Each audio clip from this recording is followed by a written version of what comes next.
Desde las polvorientas calles de antaño hasta los sueños que aún laten en cada esquina, prepárate para recorrer de Barrancas a Cerro Navia, un viaje sonoro por la historia y el alma de quienes vivieron al sur de los sueños y al norte de las esperanzas.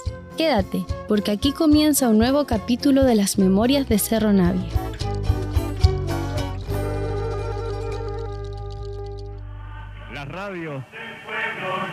Las radios de Chile en la ruta del Santo Padre en el Parque La Bandera, sector sur de la capital.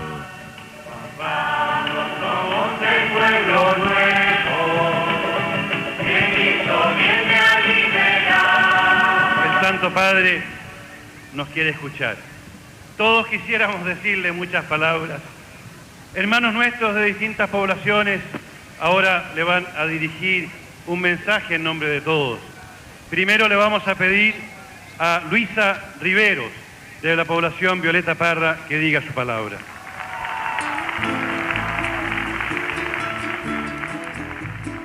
Por Cerro Navia transitaron y habitaron personas que, gracias a su labor y resistencia, han sido reconocidas por el legado significativo que dejaron en nuestra historia. Entre ellas se encuentra Luisa Riveros Varas, vecina de la población Violeta Parra. Yo soy Luisa Riveros, llegué aquí a Cerro Navia a la toma de terreno. Yo venía con un hijo caminando y ahora tengo 6. Su permanente participación en organizaciones comunitarias y comunidades cristianas de base la llevaron a ser elegida como representante de pobladores y pobladoras durante la visita del Papa Juan Pablo II a Chile el día 4 de abril de 1987. En esa ocasión, entendiendo el riesgo que aquello significaba y que podía incluso costarle la vida, Luisa se atrevió a denunciar tanto las injusticias vividas diariamente en sectores populares como los delitos de lesa humanidad cometidos por la dictadura cívico-militar ante la prensa nacional e internacional y miles de fieles que, expectantes, escuchaban y ovacionaban sus palabras en el Parque La Bandera. Cuando llegamos allá con el padre Felipe, la cosa era como 3 metros, 5 metros arriba el escenario. Sabía que hacía un frío, yo iba con una blusa delgadita, tenía tanto frío y también tenía el discurso. Yo dije, no se me tiene que olvidar ni ponerme nerviosa. Y me empecé a caminar para allá, para acá con el discurso. Y un Paco que estaba arriba, habían varios, ¿no? Me dijo, ¿y usted qué anda haciendo? Entonces vaya. Así. Y me fui a sentar por allá y ahí pude leer tranquilo el discurso y calmar un poco el frío y los nervios. Me puse a leer el discurso en todas esas cosas. Y le pedí a Dios que me ayudara. Lo más que le pedía era a Él. Por favor, Señor.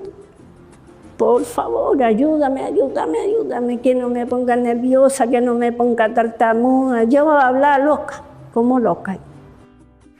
Santo Padre, las mujeres pobladoras de esta tierra chilena, saludamos agradecidas su visita pastoral. Nos alegra que usted haya querido reunirse con los más postergados de este pueblo. Como cristiana y pobladora, vengo a contarle un poco de nuestras penas y pocas alegrías. Somos madres y esposas que buscamos el bien de nuestra familia. Pero esto que parece tan sencillo es bien difícil para nosotras. Por la cesantía y los bajos sueldos vivimos.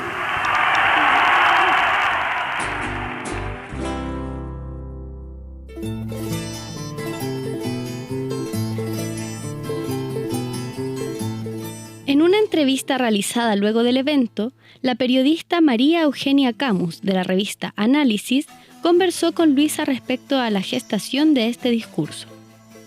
En aquella instancia, Luisa señaló pertenecer hace mucho tiempo a la comunidad cristiana, desde donde, ya enterados de la visita, fue electa por los demás participantes para asistir a una reunión en la Casa Papal. A esta llegarían unos 60 representantes de distintas comunidades, entre quienes discutieron lo que había que decirle al Papa. vivimos en la angustia y la preocupación porque no lo alcanza la plata y por esa causa nos cortan el agua y la luz. Muchas veces nosotros, nuestros esposos e hijos, caen en el alcohol y la droga. Así se van destruyendo los hogares. Nos preocupa mucho la vida de nuestros hijos.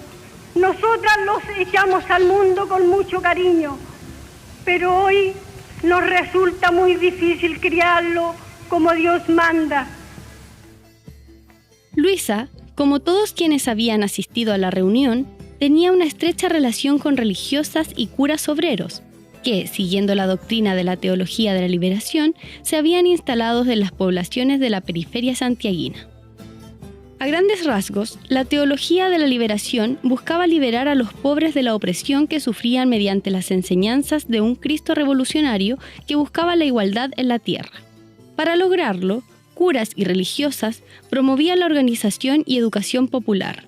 Comedores abiertos, ollas comunes, equipos de salud y colonias urbanas eran algunos de los grupos que se estructuraban a través de las comunidades cristianas de base donde participaba Luisa, y que buscaban, sobre todo, entregar herramientas con las cuales las familias pudieran defenderse de la crisis económica y alejar a niños, niñas y jóvenes de la violencia dictatorial, el alcoholismo y las drogas.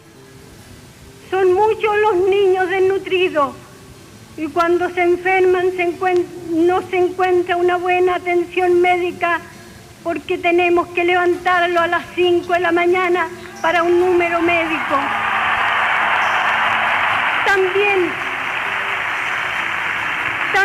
cada día nos cuesta más mandarlo a la escuela y la educación para los pobres se ha puesto muy mala. Peor aún con la gran cantidad de profesores que han sido despedidos.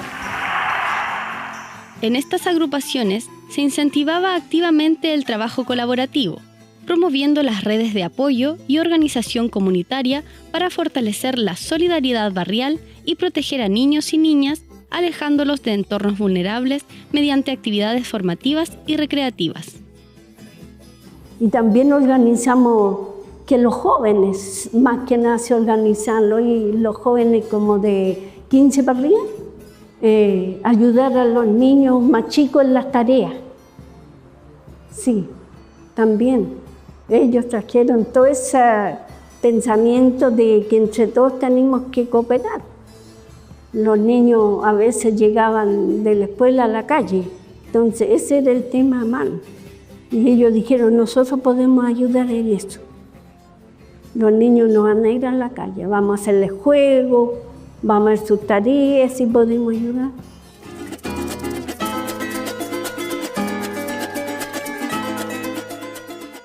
$18 años antes, Luisa había llegado a vivir a Las Barrancas, a una toma de terrenos. En ella, conoció de cerca y compartió con personajes icónicos que moldearon el carácter del sector y que cruzan, hasta hoy, la memoria colectiva, como Gladys Marín o Juan Araya, militantes comunistas que organizaban y promovían incansablemente los derechos del pueblo.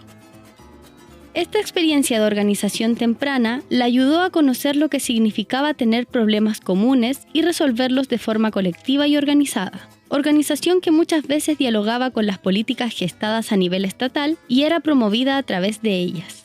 Un caballero que le decían el compañero Araya, y él, sin tener ni una necesidad, porque tenía casa por allá por Tudahuel, él organizó a la gente para que los tomáramos eso. Y buenas vecinas me tocaron, muy buena gente, gente solidaria, gente amable. Y todas íbamos con niños, venían de distintas partes. Entonces eso me gustó a mí porque es conocer gente de otros lados también es bueno, importante. Porque todos veníamos del mismo problema. Teníamos el mismo problema, sin vivienda, sin nada. No había agua, no había luz. Lo organizamos para la luz, para el agua. para acercarle el sitio, que vinieran a medir del sitio. Lo unió a esas cosas. La falta de viviendas, de luz o de agua potable eran un problema en zonas como las barrancas, sectores agrícolas fuera del radio urbano que no estaban preparados para el crecimiento que experimentaría la ciudad a mediados del siglo XX. Por ello, en concordancia con las necesidades sociales de la época, a partir de la década de 1960 con Eduardo Frei Montalva hasta 1973 con Salvador Allende, se promovió activamente la organización vecinal para resolver las problemáticas que les afectaban. Esto cambiaría luego del golpe de Estado, cuando las políticas que antes se diseñaban desde el Estado pasaron a manos de privados, encareciendo el costo de la vida, que aumentó aún más a partir de 1982, cuando Chile se vio profundamente afectado por la recesión económica. Separada de su marido a raíz de los problemas económicos y con 6 hijos a cuestas, Luisa conoció en primera persona las dificultades de la crisis económica, por lo que aun cuando su discurso representa a todo un país, es también muy personal.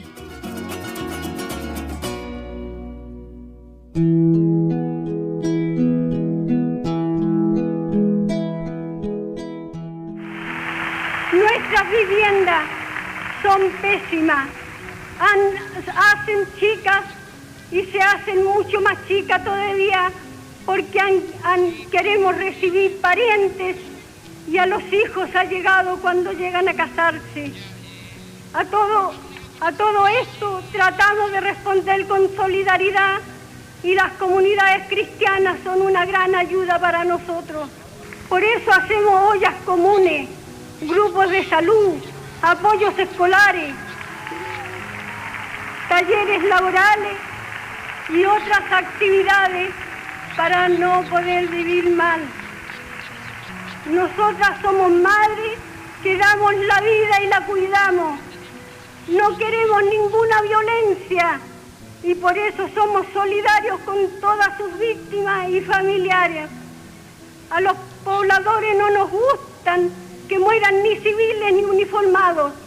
Queremos una vida digna para todos. En su entrevista con María Eugenia Camus, Luisa señala lo difícil que fue para ella hacer frente a esta crisis, aun cuando tenía una máquina de coser para defenderse. Embolsillar pantalones, vender cachureos en el persa o revender huesos que conseguía en la carnicería eran las formas que se ingeniaba para poder mantener a sus niños en el colegio. Pero lo más importante era tener siempre claro que sus vecinos se encontraban en la misma situación. Ahora no es como antes, había más unidad de los vecinos. Ahora no, cada uno en su casa, no, como que no hay necesidad ahora, como que no hay. Entonces, no como antes, que luchamos por la necesidad de uno que era la misma del otro. Sumado a la violencia que significaba vivir en la absoluta pobreza, por otra parte se encontraba la violencia política ejercida sobre el territorio nacional, de la que Cerro Navia no estaba exenta, y Luisa lo hizo saber al mundo, aun cuando ello significaba poner en riesgo su vida. Las radios de Chile, la ruta del Santo Padre. Queremos una vida digna para todos, sin dictadura, con lo mismo. Con lo mismo, vamos a visitar a los presos políticos y a los torturados. Pedimos que se haga justicia y que vuelvan los exiliados. Acompañamos a los familiares de los detenidos desaparecidos y queremos que se nos escuche y se nos respete. 33 ejecutados y ejecutadas políticas, 8 detenidos desaparecidos, más de 30 cuerpos sin identificación fusilados y enterrados en el río Mapocho, y un número indeterminado de pobladoras y pobladores perseguidos, hostigados y en algunos casos exiliados del territorio nacional, eran la realidad de la época en Cerro Navia.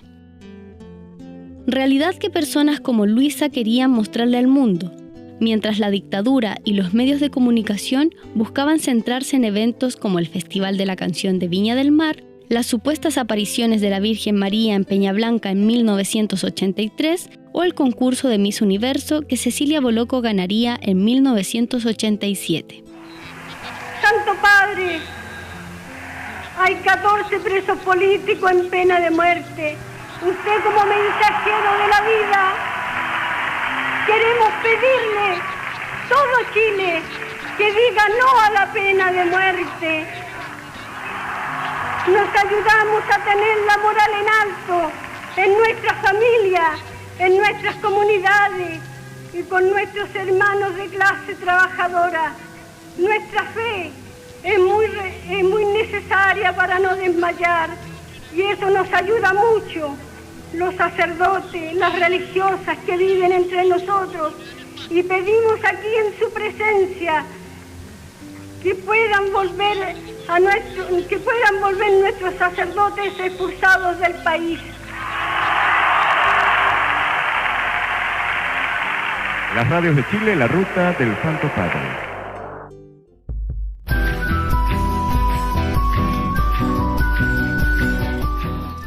Luisa Riveros Varas nació el 10 de septiembre de 1942 y falleció el 30 de agosto de 2025. Hija ilustre de Cerro Navia, llegó a la toma Violeta Parra en 1969 con un hijo en sus brazos y otro a punto de nacer. Luchó por hacerse un lugar junto a sus vecinas. Yo arrendé porque ya estaba con pareja, entonces ya tenía un hijo. Entonces yo dije, me pongo a tener pareja y hijo, me voy, pues. Al tiro, no andar a llegar. Y eso. Y cuando una vez vine a ver a mi mamá me dijo, ¿sabes, Luisa? Y en el Mende parece que hay una toma de terreno. Le dije, voy a ir al tiro a ver, le dijo mi niño y voy a ver. Y vine a ver y estaba la toma. Y justo conocía, gente conocía. Y ahí me dijeron, sí, pues Luisa, tráete una carpita y te ponía aquí al lado de nosotros. Y mi marido trabajaba en la Cristal Yungay y le daban telas para pantalón, para el trabajo. Y yo los 5 metros que me le dieron lo ocupé y me hice una carpa. Como cosía, siempre costureaba yo. Y me hice una carpa y me vine acá a la toma. Luisa fue una mujer que tempranamente debió salir a trabajar para poder parar la olla. Separada de su marido en una época en que no muchas mujeres se atrevían a hacerlo, hizo grandes esfuerzos para sacar adelante a sus hijos e hijas. Salí de 12 años a trabajar a un taller de costura, a sacar hilacha, a pegar botones. Ahí estuve trabajando.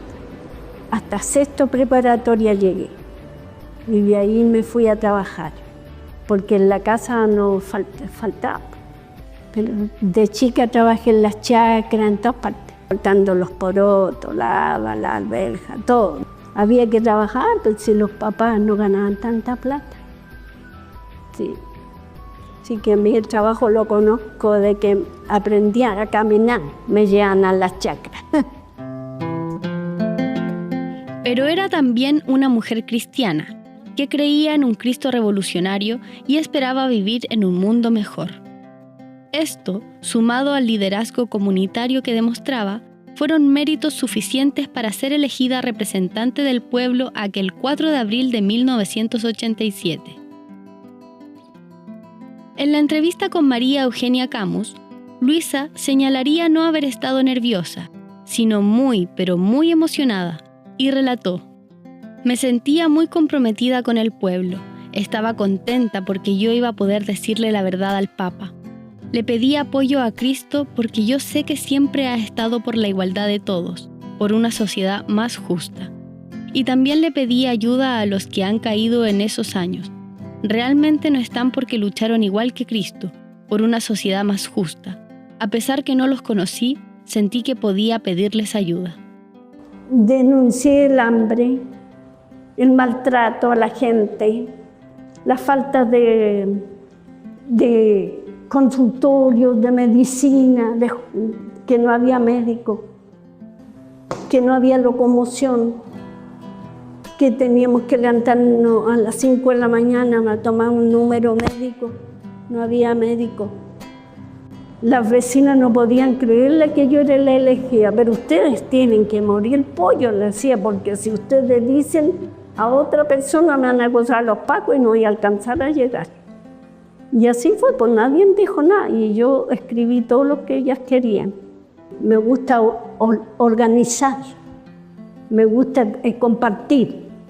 Todo lo que yo he aprendido me gusta entregarlo, entregar mi conocimiento. No tengo tanta educación, pero tengo conocimientos así de comunidad. Una mujer que, gracias a su valentía, fue capaz de plasmar su nombre en la historia de nuestro país y nuestra comuna, pero también de dar a conocer la realidad de su población y de los sectores populares, la violencia económica, social y política que vivían diariamente y que los medios de comunicación oficiales intentaban ocultar. El carácter de Luisa será recordado siempre que las personas transiten por el Parque Luisa Riveros en el bandejón central de Avenida Mapocho, entre Huelén y Rolando Petersen, o bien por la calle del sector donde ella residió más de 50 años, el tramo de Islas Azores entre Luis Lazzarini y Avenida Mapocho, que ahora lleva el nombre de Luisa Riveros Varas.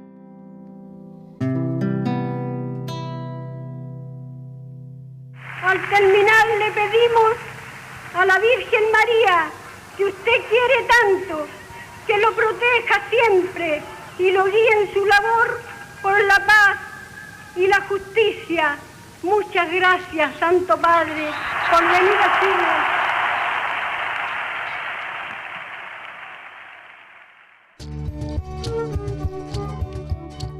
Este episodio fue posible gracias a idea original, Fernanda Plaza Suárez. Guión, Carla Meriño Montero y Fernanda Plaza Suárez. Locución, Carla Meriño Montero. Cortina musical, Ruderick Carrasco Castillo.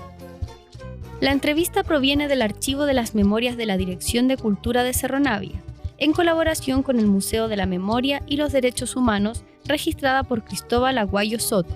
Participó Luisa Riveros Varas. Fuentes citadas. Entrevista de Luisa Riveros Varas del Archivo de las Memorias de Cerro Navia.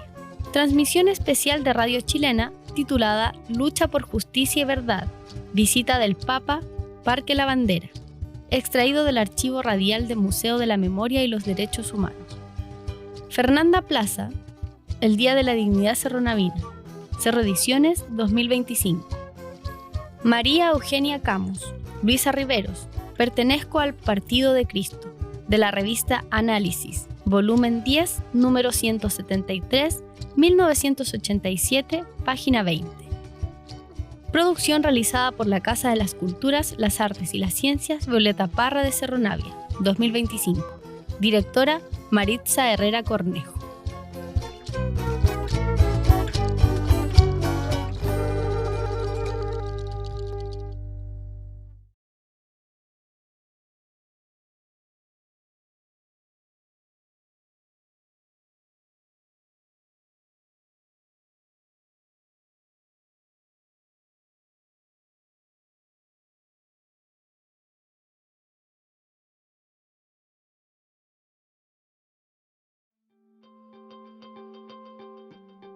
Esta producción sonora fue realizada en los estudios de Radio Inventada del Centro Cultural de España en Santiago. Las opiniones vertidas en este programa son de exclusiva responsabilidad de quienes las emiten y no representan necesariamente el pensamiento de Radio Inventada o el Centro Cultural de España en Santiago. Editor general de Radio Inventada, Joaquín Jiménez Salvador.